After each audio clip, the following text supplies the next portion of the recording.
Suppose ఏదైనా ఒక singer పాడిన పాట మ్యూజిక్ డైరెక్టర్ ఆమె వాయిస్ నచ్చక రిజెక్ట్ చేసి మిమ్మల్ని పెట్టుకున్న సందర్భం ఉందా ఎక్కడైనా? చాలా ఉన్నాయండి. Okay okay.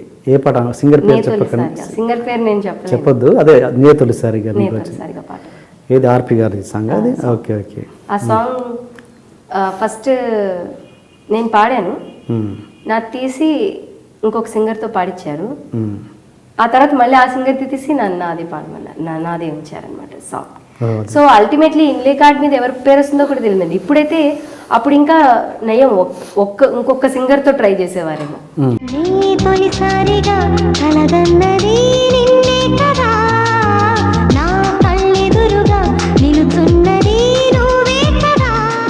ఇప్పుడు 10 మంది పాడతారు ఆ పాట.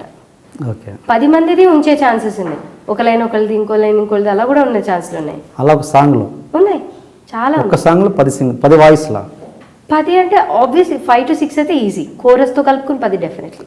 కోరస్ పక్కన పెట్టండి. సింగిల్ వాయిస్ సింగిల్ సాంగ్కి సపోజ్ ఒక హీరోయిన్ 4 to 5 వాయిసెస్ ఉన్నాయండి. ఒక హీరోయిన్ సాంగ్లో, ఒక సోలో సాంగ్లో. సోలో కాదు అంటే డ్యూయట్. డ్యూయట్లో ఎందుకు డ్యూయట్? సోలో సాంగ్లో కూడా చిరంజీవి గారికి పాడే బంబం బోలే పాటలో ఒక చరణం హరిహరన్ గారు పాడారు, ఒక చరణం శంకర్ మహాదేవన్ గారు పాడారు. అతనికి చిరంజీవి ఎలా అలా అలా అంటే ఎందుకు అలా చేస్తారు? ఒక చరణం మ్యూజిక్ డైరెక్టర్కి ఆయన పాడింది నచ్చింది, ఇంకొక చరణం అలా అనుకుంటున్నాను నేను. మరి ఇద్దరు వాయిసెస్ ఉంటాయి అందులో. ఈవెన్ ఈ పాట కూడా అండి, సదా శివ సన్యాసి, ఆ పాటలో ముగ్గురు, మన హేమచంద్ర పాడాడు, మళ్ళా ఈయన కైలాష్ ఖేర్ పాడారు, తర్వాత కారుణ్య పాడాడు, ముగ్గురు పాడారు ఆ పాట. ఫైనల్ అవుట్పుట్లో ముగ్గురు ఉన్నారు. ఓకే. అయ్యో ఇలాంటి పాటలు ఇంకా ఇన్ఫాక్ట్ రెహమాన్ గారిది అయితే almost 90% or 2-3 voices each. Okay okay. ఈజీగా అంటే సోలో అన్లైక్ ఒక్క సాంగ్ తప్ప. అంటే ఆ ఆల్బమ్లో వాళ్ళ ముగ్గురు పేర్లు ఇస్తారా ఆ సాంగ్కి? ఇస్తారండి, ముగ్గురు ఇస్తారు. Okay okay. ఎవరు పాడారో వాళ్ళందరి వాయిసెస్ ఉంటాయి బేసికలీ. Okay okay.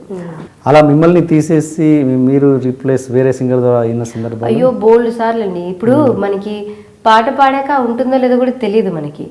అందుకే ఏ సినిమాలో పాడారంటే గమ్ముని చెప్పం, ఎందుకంటే ఏమో అల్టిమేట్ కార్డులో ఉంటుందో లేదో తెలియదు, మన పేరు పాడేసామని మనం అనుకోవటం అని. సో అలాంటి పాట నేను పాడిన కిటకిట తలుపులు పాట పాడాను, చాలా పాడాను. అంటే this is one of the famous songs. ఆ పాట చాలా నచ్చింది. ఆ పాట నేను చాలా డెడికేషన్తో పాడాను. కానీ అంటే ఆబ్వియస్లీ చిత్ర గారు పాడితే వేరే లెవెల్లో ఉంటుంది కదా, సో ఆవిడ చేత పాడించారు ఆ పాట. So I'm very happy. ఇంకోటి అండి, ఎవరు పాడారు ఇప్పుడు దానే పే లిఖా హే ఖానే వాలే కా నామ్ అని పాట మీద రాసి పెట్టి ఉంటుందండి మీది పాటని. అది మీరు అవునన్నా కాదన్నా మీకే వస్తుంది ఆ పాట. ఏదో మళ్ళీ ఏం డైలాగులు ఎక్కువ చెప్తాను అనుకుంటారేమో.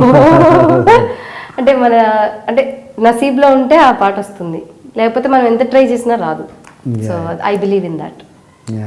Hi, you are watching iDream Media. Please subscribe for more videos.